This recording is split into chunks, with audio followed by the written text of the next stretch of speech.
Hey everybody, welcome to the Abroaders Travel Podcast, your weekly meetup with thousands of entrepreneurs, hustlers, creators, nomads, ninjas, wanderers, and world changers, all seeking to build the skills and connections to live a life without borders. If you want to learn more about what we do or download our entire podcast archive, check out the website, abroaders.com. Happy Wednesday morning and welcome to another episode of the Abroaders Travel Podcast. I'm Erik here with AJ Dunn, and today we are going to be talking about travel hacking ROI. You can find show notes for today's episode at abroaders.com/ROI.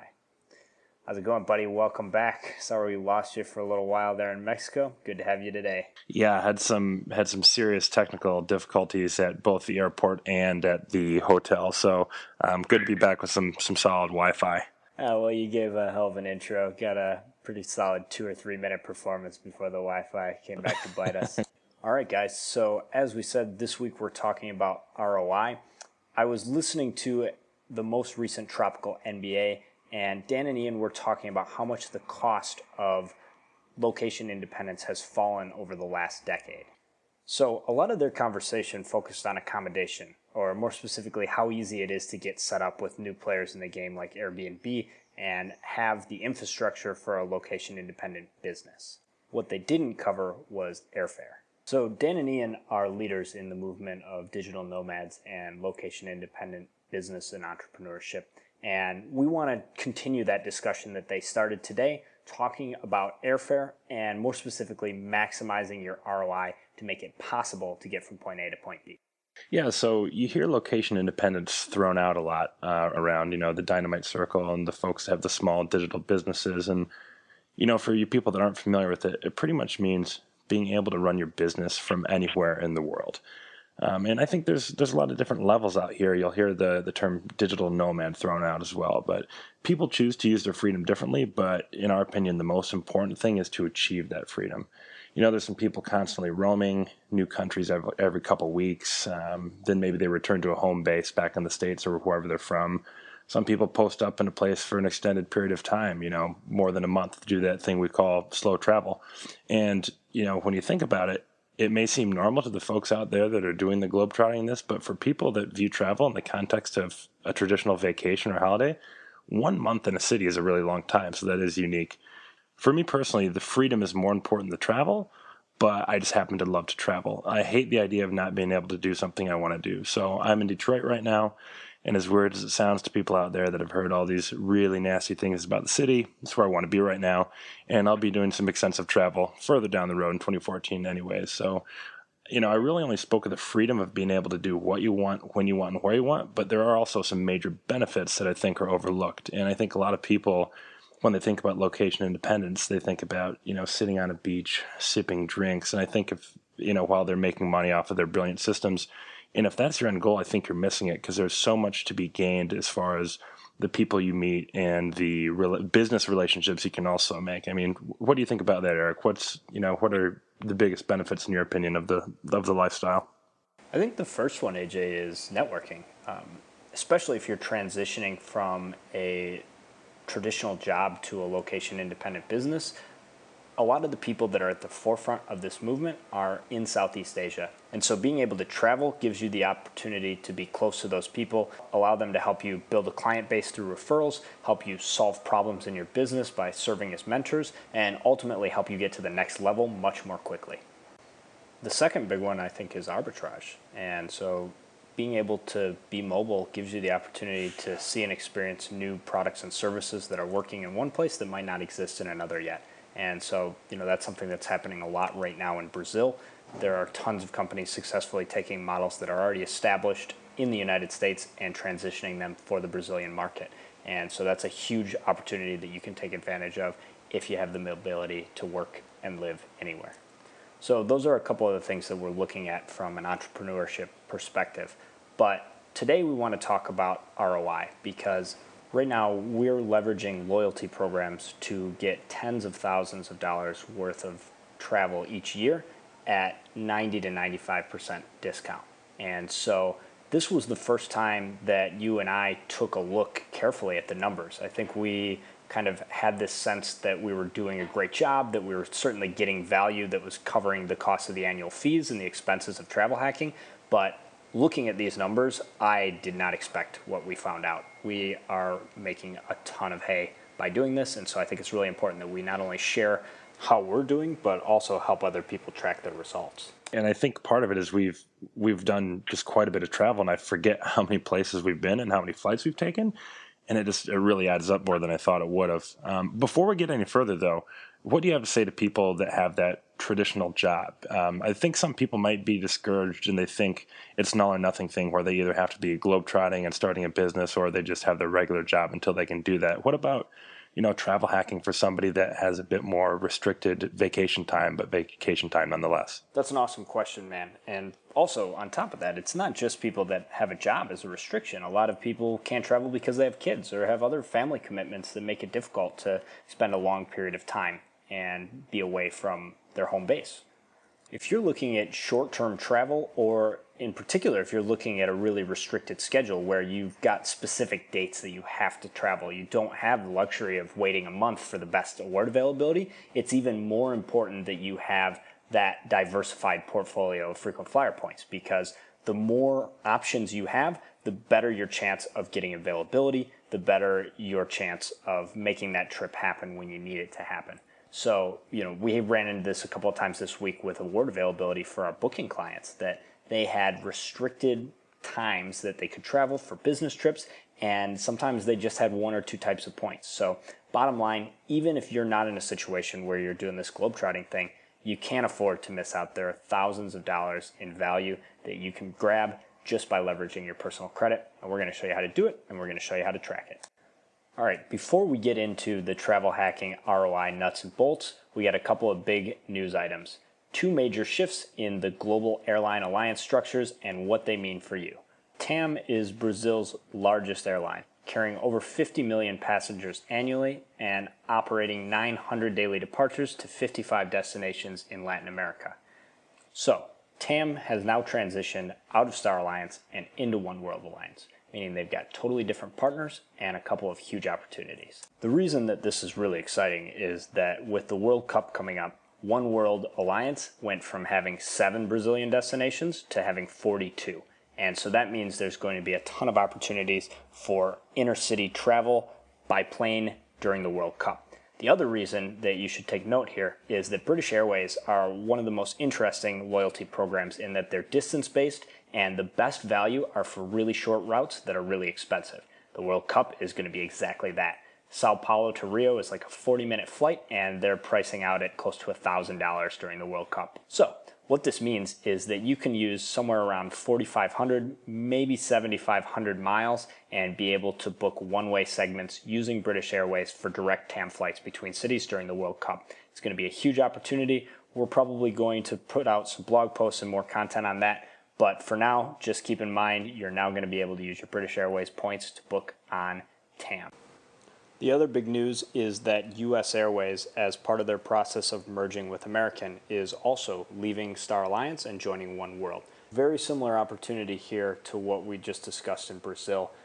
Having US Airways as a partner of the British Airways Avios program means that you can book any of those US Airways routes using the British Airways distance-based chart. And in the US, that's most valuable to position for international award redemptions. So if you don't live in a hub like New York City or Chicago, you can use British Airways to get to that hub and then start your international itinerary. A lot of times there's not going to be award availability out of a place like Detroit. And so I can get a 4,500 mile award from Detroit to New York City. And of course, there's going to be a ton of availability, or at least a lot more opportunity there from JFK or LaGuardia or Newark. So use British Airways to position and then book those big international itineraries. Okay, so it's about to be Q2 of 2014. Erik and I just submitted a fresh round of credit card applications. Now, Erik, before we get into details about the churn, let's just review some principles. When you're doing a credit card churn, you're going to want to apply for the cards on the same day, and that's because the credit cards report those daily, and there will be some red flags if you're signing up for a new card every single day. And you're going to do this churn about 2, maybe 4 times a year, somewhere in between there, 2, 3, or 4 times a year. And you got to remember that you want to diversify your point currencies and your lenders. We've spoken about how having different miles with different airlines will help you get to different places. And you're also going to want to track your applications and take screenshots of your offers when you're doing this. All right, so there's two really good points that you just brought up. The first is making sure that you take screenshots of the offer. And the reason that you need to take And the reason you need that documentation is because a lot of times there are multiple links floating around and not all of them are generally open to the public. So in other words, a bank might make an offer of 30,000 points, but to select card members that they have relationships with on other accounts, they might be offering 50,000 or 100,000 points. And so if you get access to one of those links, which happens all the time in the frequent flyer community, people trade those links when they get emailed. So if you have the opportunity to sign up for one, the real insurance policy is to make sure you get a screenshot of the offer. So you can say, I don't know how I found my way here, but I got this offer. I signed up because of this. If you can show them that, they're almost always going to give you the points that were on the bonus offer. Otherwise, you might be stuck with the public offer for the card. The second thing is that you want to take screenshots or just make notes on any of the information that you provided on your income and maybe how long you've been in business, how long you've lived at your current address. If you have your own business, your company's revenue or profits, anything like that that's on the application, you want to keep a record of because they may ask you, if you don't get approved right away, they may ask you to verify that information. And it's really helpful if you have it right in front of you. You can just say exactly what's already on the report. It's going to make it a lot easier to get that override and get approved for a card. Yeah, no, good points. A couple other things to keep in mind. If you do happen to have a business, you're going to want to mix in personal applications as well as business applications because there's huge rewards for business cards as well. And always keep in mind, if you don't get approved for these cards instantly, call up reconsideration. I know that that's something I've had to do. Eric, you've had to do it a handful of times, and you're batting like 1,000 with reconsideration, aren't you? Or close to it? Yeah, so I am pretty close to batting 1,000 with reconsideration, and I don't have to just do it occasionally. I do it almost every time. So I very rarely get an instant approval. I almost always get a decision pending and end up calling the reconsideration department to talk to someone, see if I can get that application approved. Another thing that you mentioned that I want to bring up here is that you don't actually need to have your own business to open a business line of credit. It's a really common misunderstanding. It's completely okay to use your social security number as the business ID number. So if you have a corporation, you can use your EIN, which is a business tax ID. But it's completely legal and it's okay with the credit card companies if you use your social security number. The reason that you might do that would be if you're starting a new venture, it's really helpful to keep your expenses separate. So having a business card makes it possible for you to put all the business-related expenses on one account and not get them all mixed up with your personal expenses. Lots of people do this. It's 100% okay. And the reality is that the credit card company is going to hold you personally accountable for any business account anyways. Unless you've got a major corporation, they're going to hold you personally responsible for any loans that you take on that credit card. So it actually doesn't make a bit of difference whether you use your own social security number or a regular business ID. So go ahead and take advantage of that. Using business credit cards opens up a ton of big bonuses. Cool, man. Good clarification there. And the final main thing when you're looking at these cards, you really want to keep track of the minimum spend that's required because that's what that bonus is contingent upon. So make sure that you know how much you have to spend so you aren't left with a couple weeks to move around a bunch of money. Use those credit cards for as many expenses as you can, and that'll help you hit those minimum spends. All right, AJ, so let's run through this most recent churn. I made a couple of applications in January as well. So for this round of credit card applications, I just went after two different cards.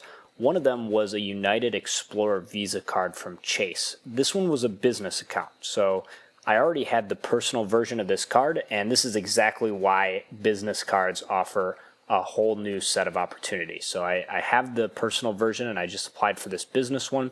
It's 50,000 points. The annual fee of $95 is waived for the first year, so I didn't have to worry about that at all. I'll probably cancel the card or renegotiate with Chase and threaten to close it to see if I can get them to waive that fee when it comes up next year. And the spend for that one was $3,000 in 90 days. The other card that I applied for is the Citibank Executive World MasterCard. This is the biggest current offer out there. It is 100,000 points. The spend requirement is pretty hefty at $10,000. I know you applied for that one as well. The big issue here is that there are a lot of reports out there of folks getting approved for more than one of these Executive World MasterCards. So I actually already got the 100,000 bonus in January. This is my second run at this card. The biggest drawback besides the minimum spend is that the annual fee is $450. They do give you a $200 statement credit, but it's not waived for the first year. So you are on the hook for that, but it's not such a big deal because the points, 100,000 American points, are worth close to $2,000 in terms of frequent flyer redemptions. So you're essentially paying $250 to get 2,000. That's a good return on investment in my book. Yeah, man, definitely. So I applied for 3 cards. I applied for a U.S. Airways card that brings a 50,000 point bonus. The one I'm most excited about is the American Airlines Advantage, and that's 100,000 miles. But the thing is, just like Erik talked about with his minimum spend, it's $10,000 over 3 months. So I'm going to have to really plot that out, make sure I get rent on there that first month, make sure any of my spending is going to be on that card. And we'll have to do some manufactured spending through Amazon and possibly some gift cards. But considering what 100,000 American miles would do for me, especially considering I like to go to South America, that's 5 one-way trips to South America, which is around $4,500 in travel. So I will gladly spend $450 to yield that. And the final was a Chase Ink Biz card, which brings 50,000 points. So this should be a pretty good churn for both of us. One more point I want to reiterate. When you're making credit card applications, if you don't get instantly approved, and that doesn't mean if you get denied, even if you just get a pending decision, you can always call that reconsideration phone number and get an opportunity to talk with an agent, go over your application. That's the way that I get approved for almost all of my cards. So this time with Chase, I got a pending decision, called them up and got the Business United Credit Approval Department to open up a line of credit for me. They just asked to go over the application. I am still waiting to talk with Citibank. They needed to do a little bit more manual processing before somebody could talk to me about the application. And I know, AJ, you're in that situation as well with a couple of those cards hanging out in reconsideration limbo. So we'll get back to you guys and report on that. But make sure you use that. We've got a link on the show notes page for our reconsideration directory that has the phone number of all the banks, both their business and personal lending department, to get you in touch with somebody that can get you approved and get you on your way to that bonus. Okay, AJ, let's get inspired. All right, man. So this week's inspiration is based around collaborative working. Our friend Adalsa started a group called the Producer Roddy.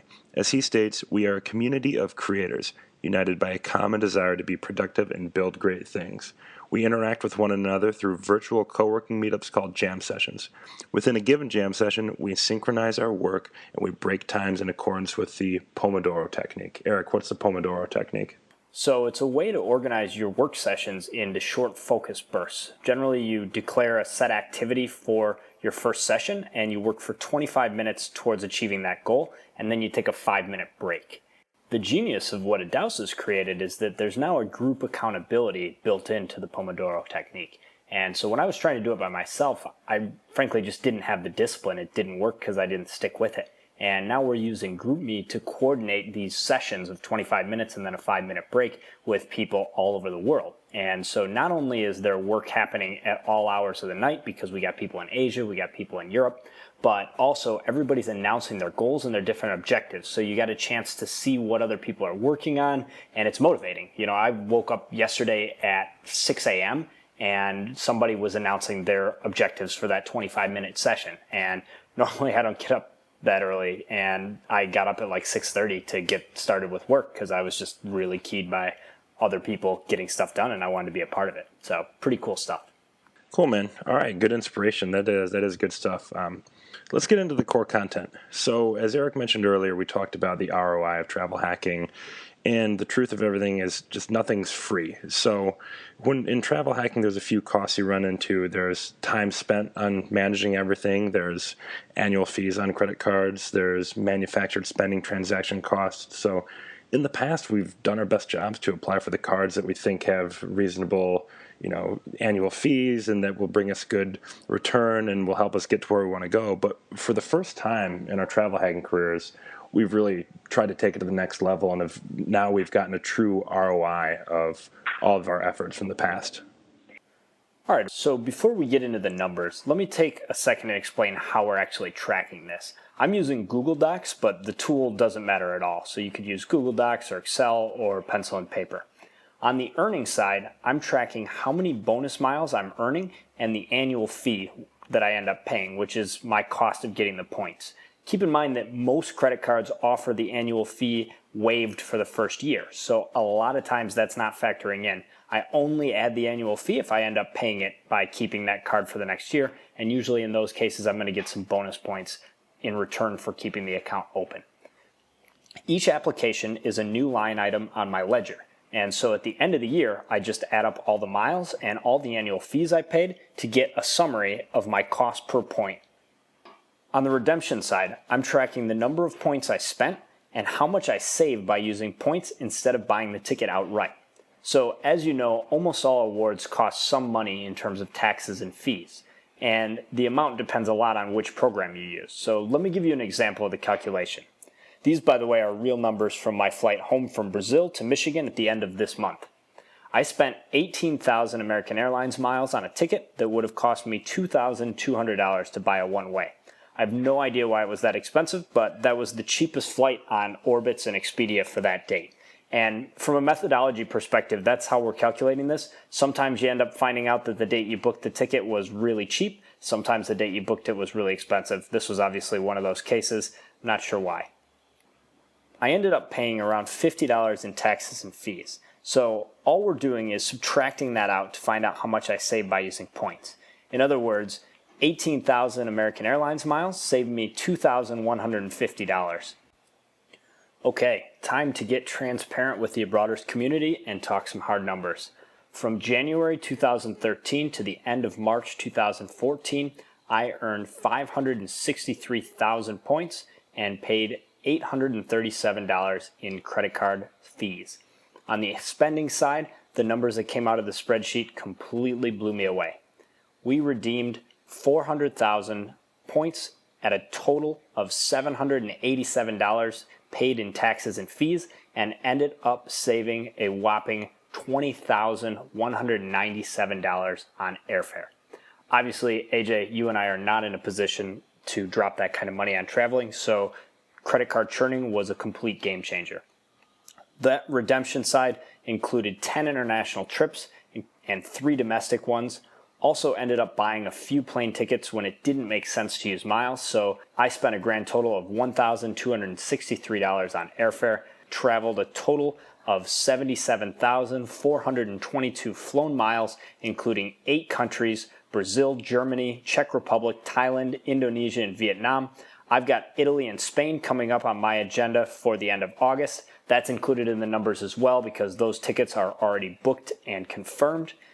Let's talk about how other people can apply this, buddy, because this is not about us showing off and bragging about how lucky we are. It's about you guys being able to track your returns and make informed decisions about how to manage credit card applications and redeem those points for maximum value.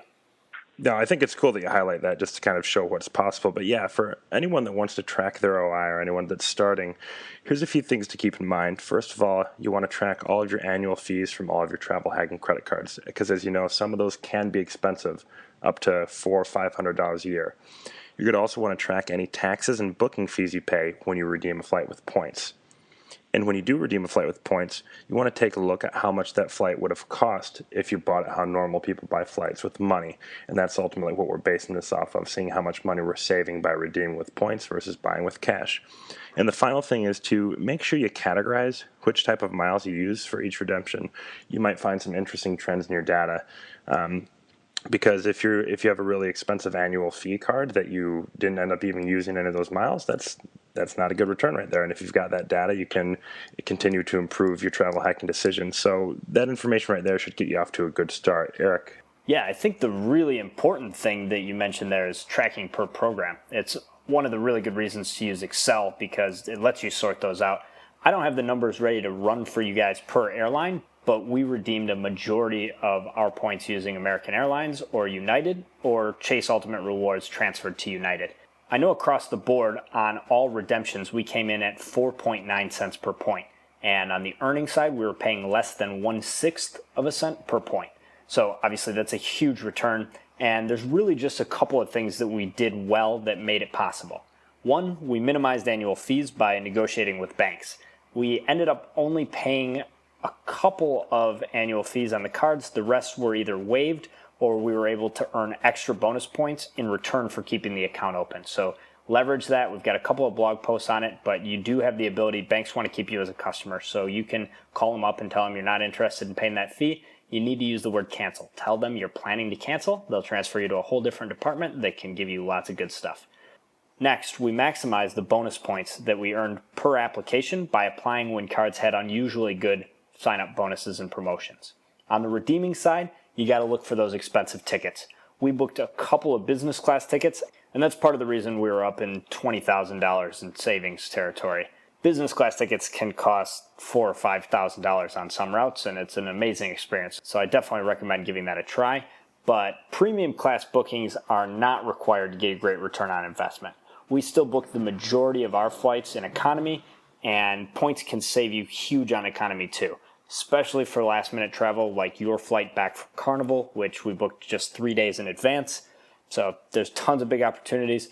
We want to hear from you guys. What are your challenges and what are your results? Shoot us an email to support@abroaders.com. How are you tracking ROI and how can we help?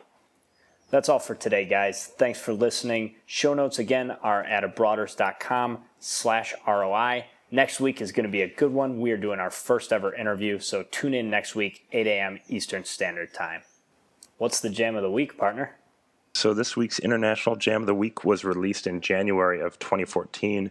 It has topped many charts. The track is Rather Be by Clean Bandit. They are some Brits, and as Wikipedia tells us, their music has been described as fusion music, mixing electronic music with classical music and deep house elements.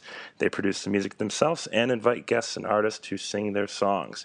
The song has topped the charts in the UK, Ireland, the Netherlands, Scotland, and also been in the top 10 on the charts in Australia, Denmark, France, Germany, Belgium, New Zealand, and Switzerland. So this is Rather Be by Clean Bandits. Travel safe, guys. Ciao.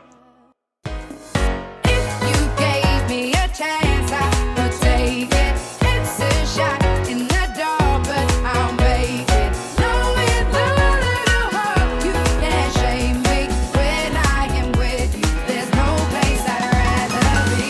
No, no, no, no place I'd rather be. No, no, no, no, no place I'd rather be. No, no, no, no, no place I'd rather be. Hey, Broaders, don't be shy. Hop over to the website and join our email list for exclusive travel hacking content. If you like what we're up to, the best way you can support the show is by leaving us a 5-star review on iTunes. Lastly, we would love to hear from you, so send your show feedback to Erik or AJ at abroaders.com. We will see you next week. It's easy being